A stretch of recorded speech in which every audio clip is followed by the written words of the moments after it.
considerations under the Kalingas and to the Tangas। ठीक, अब हम आज आपको इसके बारे में बताने जा रहे हैं कि इसका मतलब क्या होता है। खलजी, ए क्लोज लुक मीन्स खलजी और तुगलक वंश के अंतर्गत प्रशासन के समेकन, नज़दीकी से एक नज़र। ठीक है, 7th क्लास। देखिए, the considerations of the kingdom was to the vast and the Delhi sultanate needed reliable governors and to the administration rather to the appointing to the associated and land the chief full of to the governor early Delhi Sultanate and the inspirations forable and to the plays and pictures in the survivor called to the Bandaz into the place. There was the carefully turned to the some was to the most important of to the political office and the kingdom science to the totally depend of to the master and the sultan could truth and to the upon them। मतलब इसका ये है, दिल्ली सल्तनत जैसे विशाल साम्राज्य एवं समेकन के विश्वसनीय सूबेदारों को तथा प्रशासनों की जरूरत थी। दिल्ली के आरंभिक सुल्तान विशेषकर इल्तुमिशन समाज में जमींदारों के साथ व उनके विशेषण गुणों से सूबेदार नियुक्त कराना अधिक पसंद करते थे। इन गुलामों को फारसी में बदंगा कहा जाता है। क्या कहा जाता है? जो गुलाम होते हैं उनको हम बदंगा कहते हैं। क्या कहते हैं? बदंगा कहा जाता है। ठीक है बेटा। नेक्स्ट है, तथा इन्हें सैनिक सेवाओं के लिए खरीदा जाता है। उन्हें राज्य के कुछ बहुत से ऐसे जगह होते हैं जिनमें महत्वपूर्ण राजनीतिक पदों में काम करने के लिए बड़ी सावधानी और प्रशिक्षण करनी पड़ती, चूँकि पूरी तरह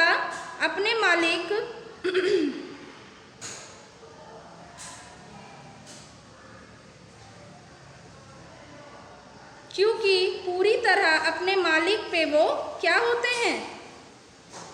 निर्भर होते हैं। ठीक है, इसीलिए सुल्तान भी विश्वास करके उन पर निर्भर हो सकते थे। ठीक है, नेक्स्ट पॉइंट हमारा आता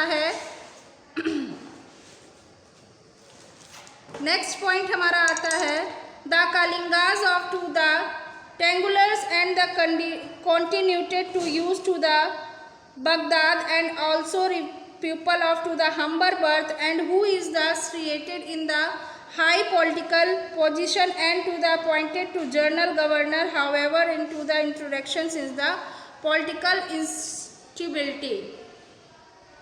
मतलब खलजी व तुगलक शासन में बदंगा के इस्तेमाल करने के साथ इन पर आश्रित निम्न वर्गों के लोगों को ऊंचे राजनीतिक पदों पर बैठाते हैं। ऐसे लोगों को सेनापति और सूबेदार जैसे पद दिए जाते हैं, लेकिन इन्हें राजनीतिक स्थितियों में पैदा होने लगी हैं। गुलाम के आश्रित इसके संरक्षकों के प्रति भी वफादार रहते हैं, मगर उत्तराधिकारी के प्रति नहीं।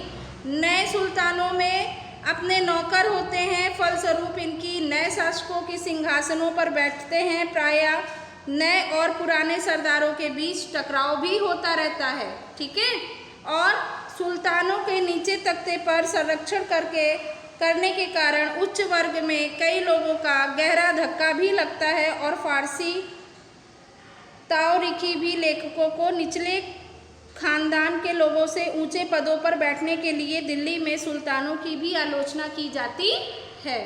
ठीक है, नेक्स्ट है आपका आता है like to early sultan to the खुजरी and to the most to the multi commanders and to the governor territories region and to the land called to the release holder and to called equator and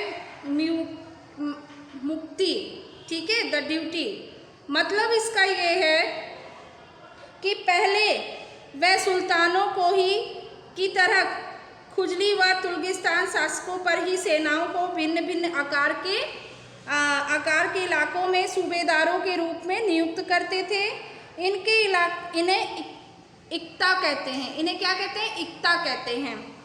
और उन्हें संभालने वाले अधिक इक्तादार मुक्ति कहते हैं। मुक्तिदारों के फर्ज में सैनिक अभियानों के नेतृत्व करने पर इक्ता को कानून की व्यवस्था बताए रखता है और उसकी सैनिक सेवाओं के बदले वेतन के रूप में मुक्ति अपने इलाकों के राजस्व की वसूली करती है। ठीक है, मतलब कि जो पैसा मिलता है तो वो लोग पैसा नहीं लेते थे, वो अपने इलाकों के जो राजस्व होता था उसकी वो क्या करते थे?